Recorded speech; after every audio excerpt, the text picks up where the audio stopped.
So right here in Oakland, we're an urban mushroom farm growing gourmet mushrooms and these mushroom kits on entirely recycled coffee ground waste. And I want to use the next 10 minutes or so, I'll keep this quick, giving you a quick backstory of how we kind of came across the idea and how Alex, my other co-founder, and I went from investment banking and consulting to full-time urban mushroom farmers right here in Oakland. And I'll run through this quick story and then want to kind of share a couple highlights along the way that helped us get to where we are today and still growing and learning a ton. But quick backstory, started up about two and a half years ago at UC Berkeley. It was our last semester in school. We're sitting in a business ethics class. I had signed an offer to go into consulting. Alex had signed an offer to go into investment banking, thinking what we were doing, going down that whole corporate route. And we're sitting in this business ethics class, and we hear our professor, about a 100-person class, and we hear our professor bring up this fact, like now, really random fact, that you could potentially grow gourmet mushrooms on recycled coffee grounds. And there's a talk about sustainability, and he had read this fact, talking about different waste streams. About a 100-person class, we didn't know each other at the time, Alex and I, both kind of heard that one sentence, we're in class, paying attention somehow last semester, heard that one sentence, said, hey, it's kind of cool. And after class, shot him an email and said, hey, do you have any more information? And after that, he was like, honestly, I don't really know, but this other kid asked me about it too. You guys should link up. So we ended up meeting up, literally met up in Alex's fraternity, started brainstorming, hit it off, and decided right before spring break, what the heck, let's give it a shot. And we're like, let's go get some coffee grounds. Went to the local Pete's coffee shop right next to campus, got some spawn donated to us by a guy named Paul Stamets, one of the mushroom gurus in the country. And we had mushroom seed, we had some coffee grounds, and we planted 10 test buckets, literally 10 Ace Hardware paint buckets of mushrooms in Alex's fraternity kitchen. Left for spring break, still not thinking much of this, right? Come back from spring break, and out of these 10 buckets, 9 of them are just completely contaminated. Nothing had grown on them. But literally, that bucket, that one bucket right there, had just gorgeous bunch of pearl oyster mushrooms growing out of it. I remember that's the first time we saw something growing out of this bucket. We were like, oh my God, this thing actually works. But we had no background in food, no background in agriculture, let alone, food and mushrooms. I remember Alex was like, hey, Nick, you trying those? Like, I'm not trying these. And then you trying those? Like, I'm not trying these. We just grew. So we're like, all right, what's the best restaurant in town? I'm like, well, Chez Panisse isn't that far away.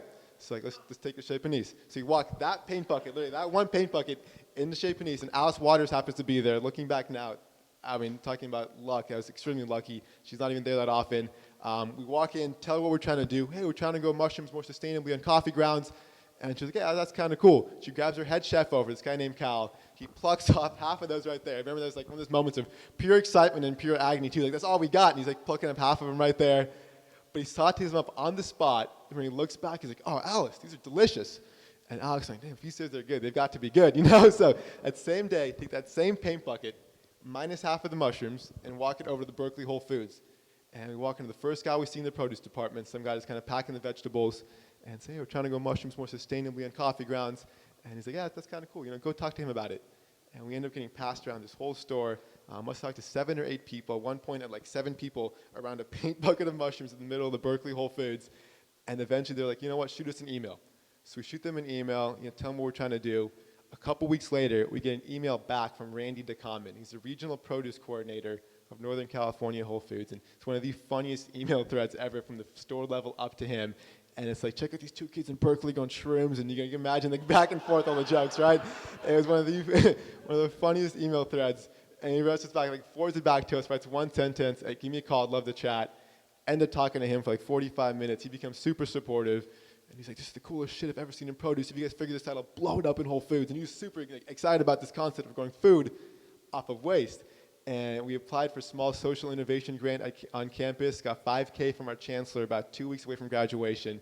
And at that point said, you know what, we got a bucket of mushrooms, we got some hope of demand from Whole Foods, got $5K in our pockets, forget investment banking, forget consulting, full-time mushroom farming it is, and kind of dove into it. So it was a crazy last 2 months, and ended up just kind of graduating, used that $5K, got a small van on Craigslist for $1,000, got a 200 square foot warehouse, started collecting coffee from Pete's coffee shops, built some racks, started watching every YouTube video possible on growing mushrooms, just spent 8 months just trial and error, and eventually had our first sale of the fresh mushrooms on October 9th of 2009, 3.14 pounds, still have the invoice on our wall.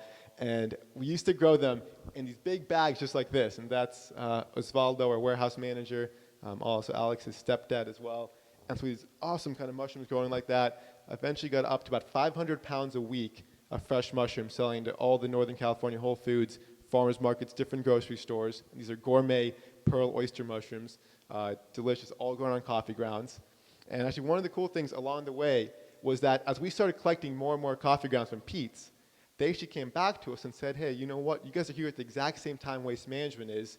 You can replace Waste Management. Let's make this official, and we can start paying you guys to collect. So we've now actually replaced Waste Management in 30 Pete's cafes, and to date right now, we're collecting 40,000 pounds a week of coffee grounds from Pete's Coffee that they were throwing away and bringing it back, getting paid for it, and making a slight profit off of our biggest raw material. So it's a really cool win-win that we've developed, with Pete's Coffee, and it's kind of as we start collecting more and more from them. But so we had the fresh mushrooms, and kind of quickly fast-forwarding, along the way, we started having a lot of customers come back to us and asking us, like, hey, that's kind of cool, but can we do it ourselves? Because they would come to our mushroom farm right there in Oakland, and they'd see the whole process, and the coffee grounds come in, we dry them down, we inoculate them, mix them with the mushroom spawn, and then they sit for 3 weeks, and after that, it just takes 10 days to grow them. And so they're like, dude, that's kind of cool. Can I take one of these big bags home? I'm like, dude, there's actually a market there. People are asking us, can we do this at home? So we took that concept, started selling those at farmers markets, and got a lot of disgusting faces back, like, oh, I'm not putting a bag of fungus in my kitchen, like that. But that was the first kind of lesson learned. Started selling those, and along the way, started getting a lot of cool responses from people being able to grow their own food at home really easily. So through a lot of iteration and design changes, went from big, clear, bulky bag to shrunk it down to a smaller bag. Eventually started putting some packaging around it, and that was one of the coolest lessons learned for us of the importance of design in a new kind of space like this, because it's something that's so out there. It's got to look good. It's got to be beautiful. People want to interact with it. And went through a couple different interactions from our first box, which Alex and I developed in PowerPoint, to a second box, still us on PowerPoint, not selling very well, and finally got some design friends to kind of help us design what's our current mushroom kit right now. It's a little grow your own mushroom kit, and it's kind of cool. And that right there, right here, is day 8. So they go super fast. In 10 days, you get your first crop of mushrooms right out of the box. It's all indoors, like your windowsill kitchen counter, and the soil inside. Each kit is diverting 3 pounds of coffee ground waste with each kit as well. So it's a really fun kind of experience, and one of the coolest things we've received is just a ton of feedback from people growing their own food at home. And that's our vision, like connecting people to food where you don't need a green thumb, don't need a big backyard, and really trying to get people involved in growing their own food. And especially with kids, like you tell kids grow tomatoes in 90 days, it's like a lifetime, but seeing something grow in 10 days is, as fast as it gets. It's like magic to them. So that's been really fun for us, and we've actually since launched a really cool Facebook campaign where anyone who posts a photo of their fully grown mushroom kit on our Facebook page, we actually donate one to an elementary school classroom of their choice. And we actually reached over 10,000 kids now through this program, and it's been a big driver for us now. It's a cool kind of side story, marketing story, where our biggest driver of sales online now comes from traffic from Facebook. And as a small brand, we actually just crossed 10,000 fans on Facebook last week, which we're really excited about. No ad spend. It's all been viral through people posting photos.